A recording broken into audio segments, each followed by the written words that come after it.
สบายดีทุกคนมื้อนี้พบกับ The Talk Podcast เฮากับ EP ที่7กันแล้วซึ่งมื้อนี้เฮาก็จะมาสรุปหรือว่านำเนื้อหาดีๆจากหนังสือที่เฮาได้อ่านที่เฮาสามารถสรุปได้นั่นก็คือหนังสือที่มีชื่อว่า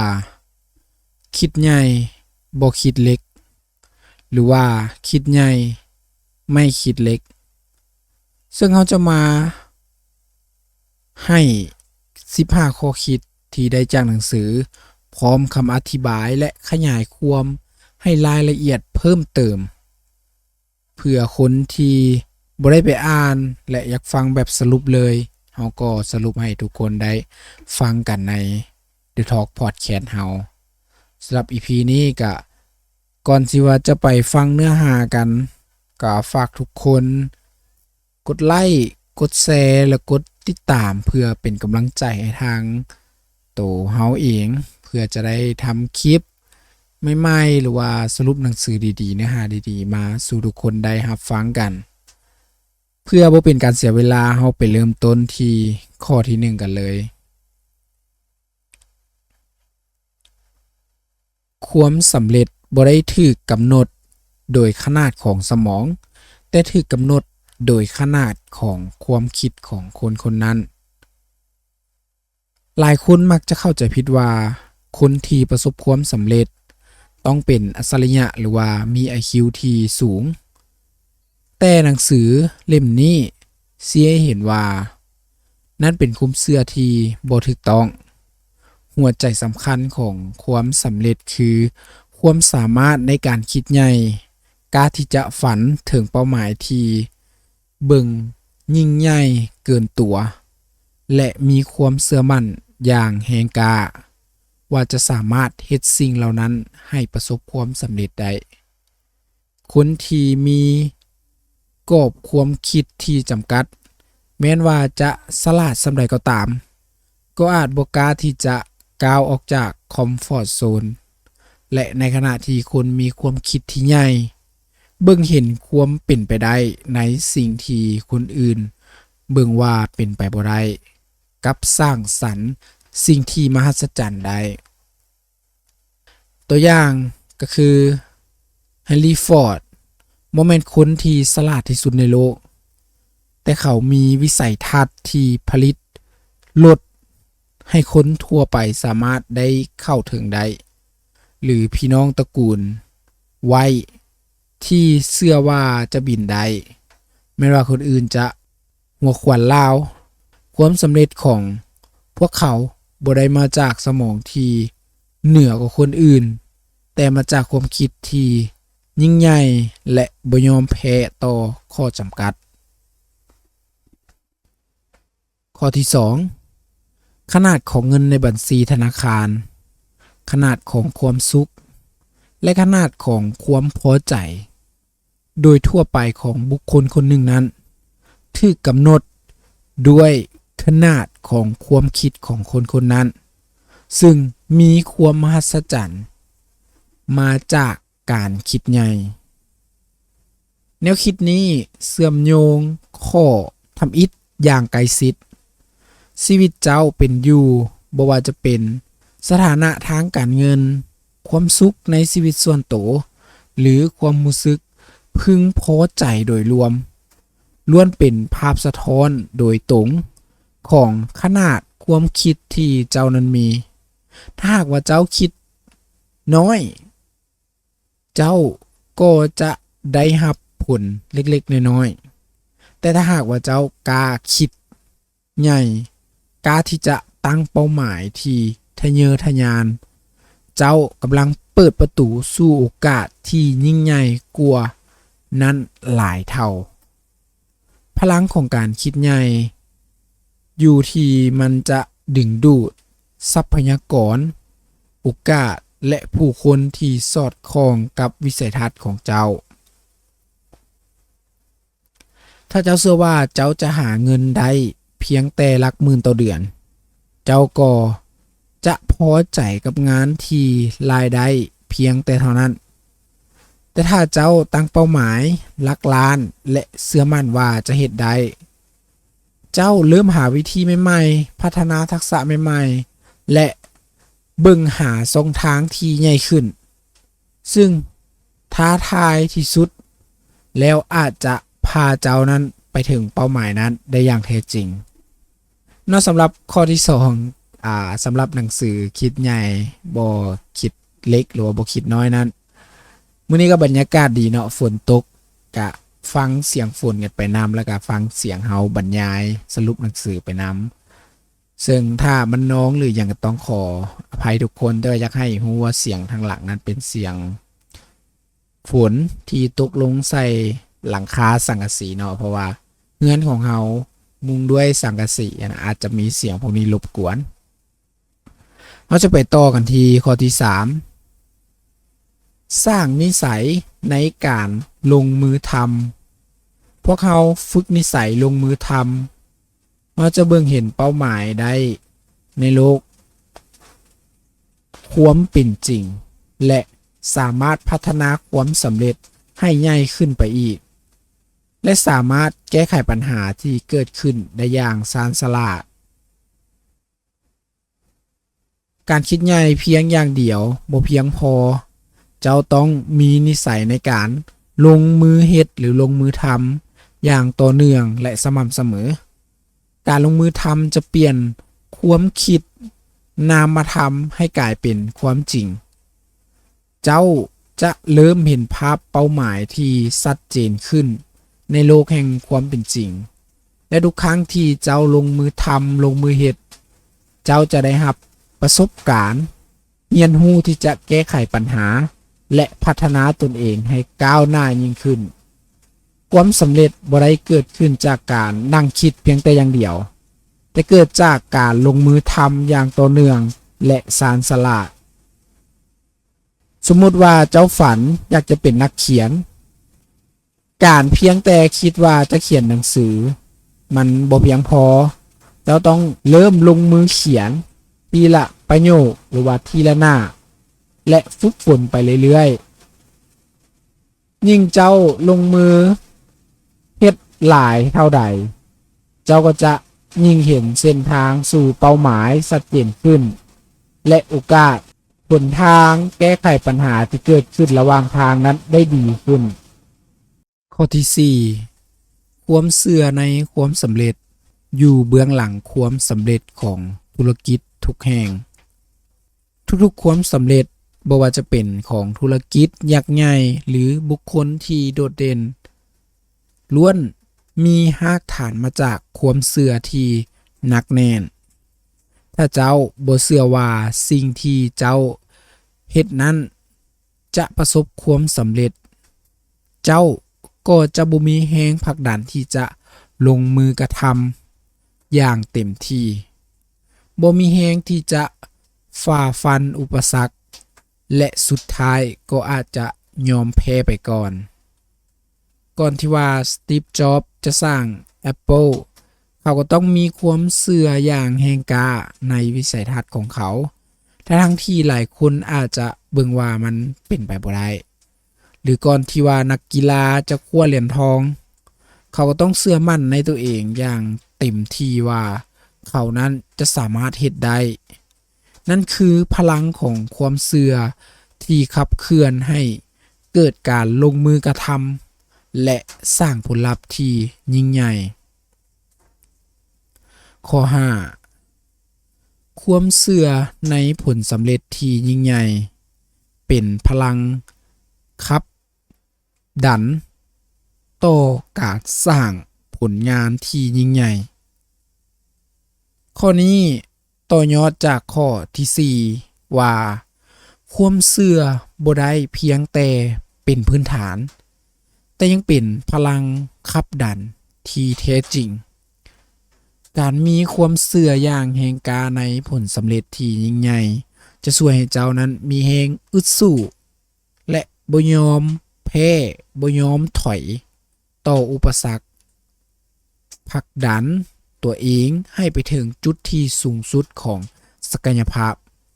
สร้างสรรค์ผลงานที่เกินความคาดหมาย เมื่อเจ้าเชื่อว่าเจ้าสามารถสร้างโปรเจกต์ที่พลิกโลกได้เจ้าจะมีแรงบันดาลใจที่จะเฮ็ดงานหนักเฮ็ดเวียกหนักขึ้นอดทนหลายขึ้นและเรียนรู้สิ่งใหม่ๆหลายขึ้นเพื่อให้ความเชื่อนั้นมันกลายเป็นความจริง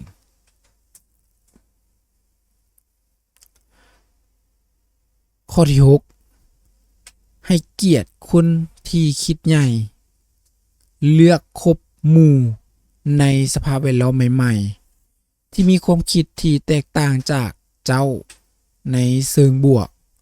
จะเห็นให้เจ้านั้นได้พบเห็นกับสิ่งใหม่ๆและเฮ็ดให้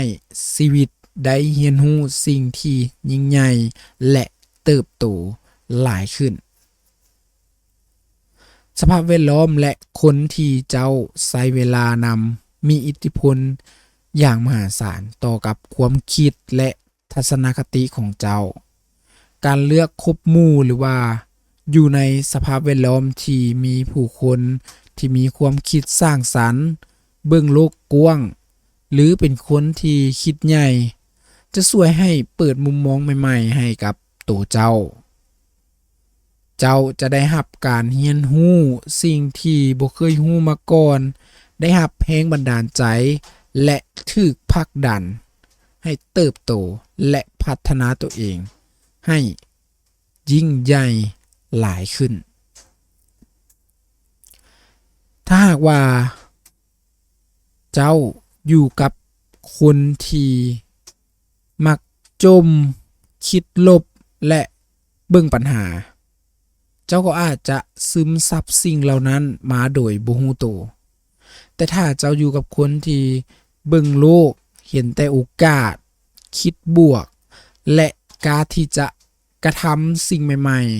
ๆเจ้าเองก็จะได้รับพลังงานที่ดีเหล่านั้นมาเส้นเดียวกันข้อที่7เจ้าชนะถ้าเจ้าปฏิเสธที่จะสู้กับคนที่คิดเล็กคิดน้อยและการต่อสู้กับคนเล็กหรือว่าคนเล็กน้อยนะจะลดขนาดของเจ้าให้เท่ากับขนาดของเขาเพราะฉะนั้นยืนอยู่ในตำแหน่งที่ใหญ่เอาไว้ข้อนี้เน้นย้ำถึงความสำคัญของการรักษาระดับความคิดและพลังงานของเจ้าให้อยู่ในระดับที่สูงเมื่อเจ้าโต้เถียงหรือพยายามเอาชนะคนที่มีความคิดคับแคบจำกัดหรือเบิ่งโลกในแง่ลบเจ้าก็จะลดระดับตัวเองลงไปอยู่ในสนามแข่งเดียวกับพวกเขาซึ่งเป็นสนามที่บ่ก่อให้เกิดประโยชน์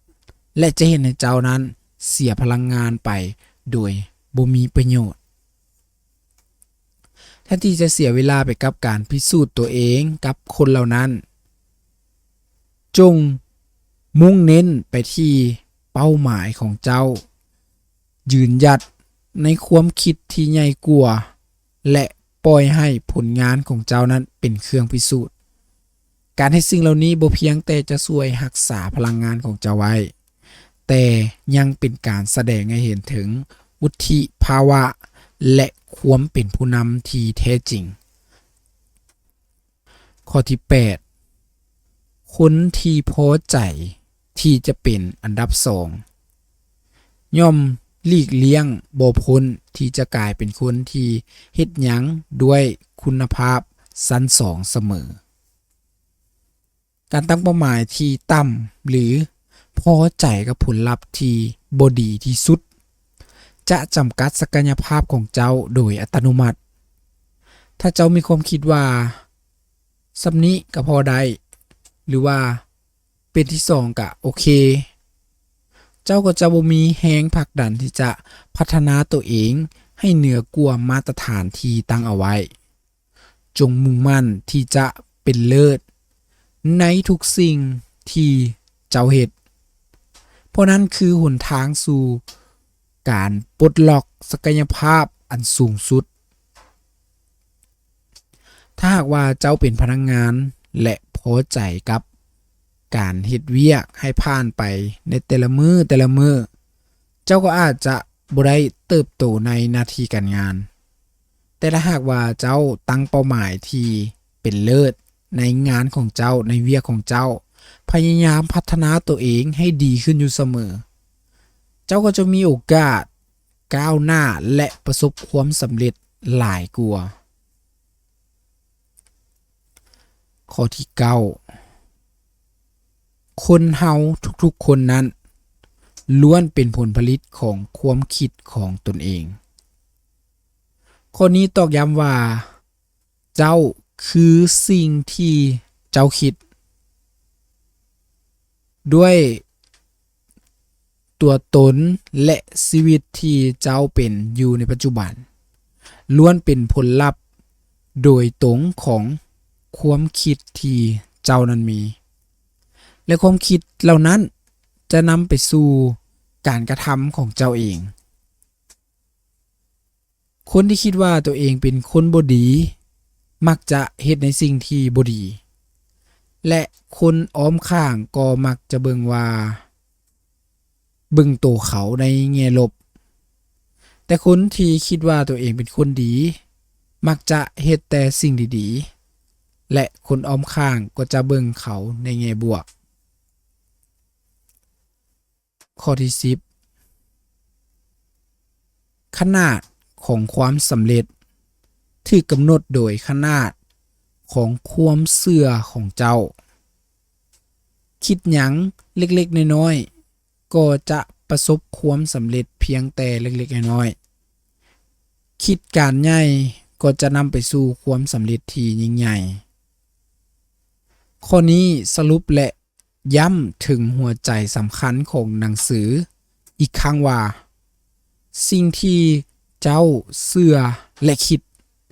กำหนดผลลัพธ์ที่เจ้านั้นได้รับความเชื่อของเจ้าเป็นคือกับแม่เหล็กที่ดึงดูดความสำเร็จเข้ามายิ่งเจ้าเชื่อในสิ่งที่ยิ่งใหญ่หลายเท่าใดโอกาสที่เจ้าจะได้รับผลตอบแทนก็จะยิ่งใหญ่ก็มีหลายขึ้นเท่านั้นถ้าเจ้าเชื่อว่าเจ้าสามารถเล่นมาราธอนได้เจ้าก็จะเริ่มฝึกซ้อมและเตรียมตัว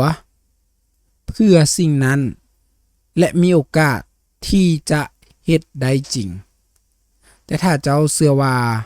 เจ้าบ่สามารถเล่นไกลได้ก็จะบ่มีทางแม้แต่จะเริ่มวิ่งหรือเริ่มเล่น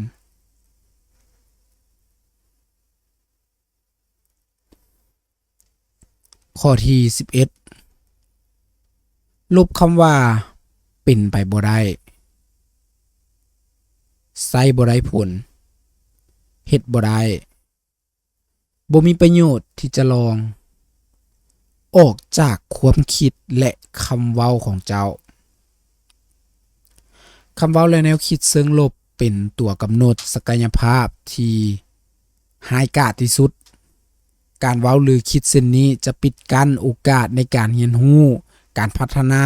และสร้างสรรค์สิ่งใหม่ๆโดยสิ้นเชิงจงกำจัดคำเหล่านี้ออกจากพจนานุกรมของเจ้าและแทนที่ด้วยคำเว้า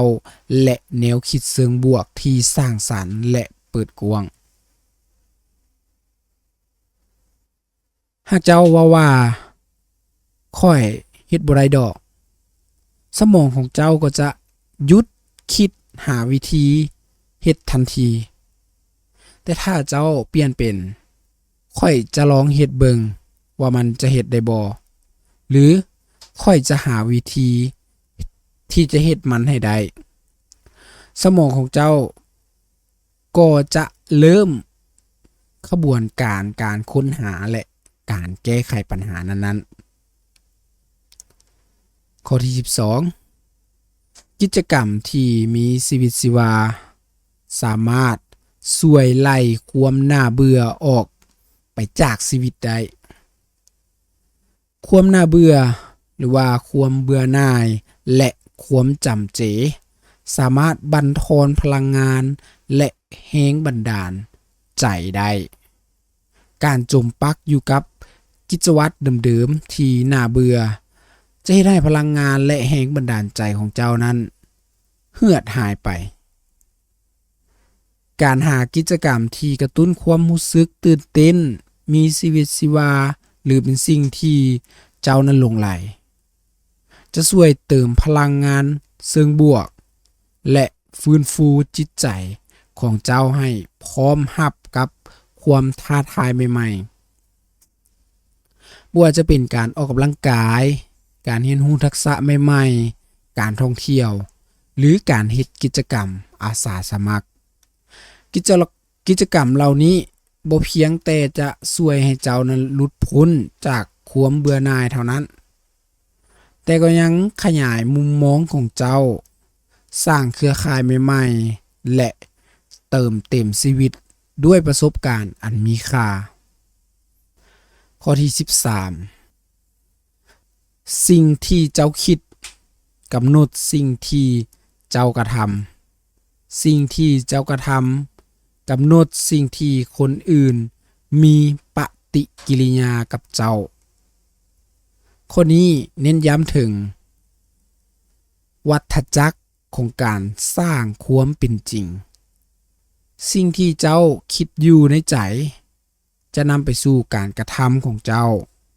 และการกระทำของเจ้าก็จะส่งผลต่อ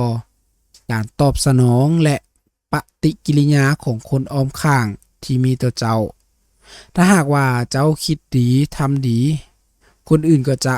ปฏิบัติดีตอบแต่ถ้าหากว่าคิดลบเฮ็ดบ่ดีก็จะได้รั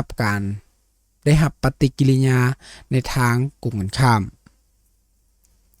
ถ้าหากว่าคิดว่าลูกค้าของเจ้าเป็นคนเรื่องหลายคนหลายเรื่องเจ้าก็อาจจะแสดงพฤติกรรมที่บ่เป็นมิตรซึ่งอาจจะนำไปเฮ็ดให้ลูกค้านั้นมีปฏิกิริยาที่บ่ดีตอบแต่ถ้าเจ้ามีความคิดว่าลูกค้าทุกคนนั้นสำคัญเจ้าก็จะให้การบริการด้วยความเต็มใจซึ่งจะนำไปซึ่งความพึงพอใจของลูกค้าข้อที่14อย่าให้ความคิดดังเดิมเฮ็ดให้จิตใจของเจ้านั้นเป็นอัมพาตจงยอมรับความคิดใหม่ๆทดลองและลองแนวทางใหม่ๆจงเป็นคนที่หัวก้าวหน้าในทุกสิ่งที่เจ้าลงมือกระทำโลกเปลี่ยนแปลงอยู่เสมอการยึดติดกับความคิดวิธีการหรือความเชื่อเดิมๆที่ล้าสมัยจะเฮ็ดให้เจ้านั้นพลาดโอกาสและล้าหลังการยึดติดกับสิ่งที่คุ้นเคยหลายเกินไปจะเฮ็ดให้จิตใจเฮานั้นหยุดนิ่งและบ่กล้าที่จะก้าวไปข้างหน้าการเป็นคนที่หัวก้าวหน้าบ่ได้หมายถึงเพียงแต่การยอมรับเทคโนโลยีใหม่ๆเท่านั้นแต่รวมไปถึงการมีกรอบความคิดที่เปิดกว้างพร้อมที่จะเรียนรู้สิ่งใหม่ๆกล้าที่จะตั้งคำถามกับสิ่งเดิมๆและพร้อมที่จะทดลองแนวทางที่บ่เคยเฮ็ดมาก่อนแม้นว่าบางครั้งมันอาจจะล้มเหลวแต่นั้นคือขบวนการเรียนรู้ที่จะนำไปสู่สิ่งที่ดีกว่าในที่สุดถ้าหากว่าเจ้าบ่กล้าที่จะลองเจ้าก็จะบ่มีทางรู้ว่าแม่นหยังคือสิ่งที่เป็นไปได้และมาต่อกันที่ข้อสุดท้ายสำหรับ EP นี้ข้อที่15โลกนี้บ่มีข้อจำกัดในการปรับปรุงตัวเองจงถามตัวเองในทุกๆวันว่าเฮาจะเฮ็ดได้ดีขึ้นได้แนวใดเมื่อเจ้าถามตัวเองว่าเฮาจะเฮ็ดให้มันดีขึ้นได้แนวใดคำตอบจะค่อยๆปรากฏขึ้นมาเอง นี่คือหลักการสำคัญของการพัฒนาตัวเองอย่างบ่หยุดยัง้งหนังสือย้ำเตือนว่าศักยภาพของมนุษย์นั้นไร้ขีดจำกัดหรือว่าบ่มีขีดจำกัดเราสามารถเรียนรู้เติบโตและพัฒนาตัวเองให้ดีขึ้นได้เสมอบ่มีวันจะสิ้นสุดกุญแจสำคัญคือตั้งคำถามที่ทรงพลังกับตัวเองในทุกๆมื้อเมื่อเจ้าถามตัวเองว่าเราจะเฮ็ดให้ดีขึ้นได้แนวใดบ่ว่าจะเป็นเรื่องการงานความสัมพันธ์สุขภาพหรือทักษะส่วนตัวสมองของเจ้าจะเริ่มเฮ็ดเวียกเพื่อค้นหาคำตอบและวิธีการคำตอบอาจจะบ่ได้มาในทันทีในทันใดแต่อาจจะมาในรูปแบบของความคิดที่พุดขึ้นมาการพบเจอข้อมูลใหม่ๆหรือโอกาสที่นำเจ้าไปสู่การเปลี่ยนแปลงการตั้งคำถามนี้เป็นการกระตุ้นให้เจ้านั้นคิดค้นหาวิธีการแก้ไขปัญหาและเบิ่งหาโอกาสพัฒนาอยู่เสมอและเมื่อเจ้าเฮ็ดสิ่งนี้อย่างสม่ำเสมอเจ้าก็จะพบว่าตัวเองนั้นสามารถก้าวข้ามขีดจำกัดแบบเดิมๆและเติบโตได้อย่างน่ามหัศจรรย์และนี่ก็คือ The Talk Podcast EP 7 หวังว่าคำอธิบายหรือว่าการบอกเล่าจากสิ่งที่เราได้จากหนังสือที่มีชื่อว่าคิดใหญ่บ่คิดเล็กก็จะให้แนวคิดหรือว่ากับทุกคนนั้นได้อย่างเต็มที่การนำหลักคิดเหล่านี้ไปรับใช้ในชีวิตประจำวันและเป็นกุญแจสำคัญในการปลดปล่อยศักยภาพของเจ้าจะนำไปสู่ความสำเร็จที่ยิ่งใหญ่ขึ้นไปเรื่อยๆเนาะและถ้าหากว่ามีข้อใดที่ท่านฟังแล้วอยากจะเสริมเติมหรือว่าอยากเข้ามาแชร์ประสบการณ์ได้และอยากแนะนำเราในจุดๆใดก็สามารถคอมเมนต์เข้ามาบอกกันได้สำหรับ EP 7 นี้เราก็จะขอลาทุกคนก่อนแล้วเจอกันใหม่ใน EP หน้าสำหรับ EP นี้ขอขอบใจ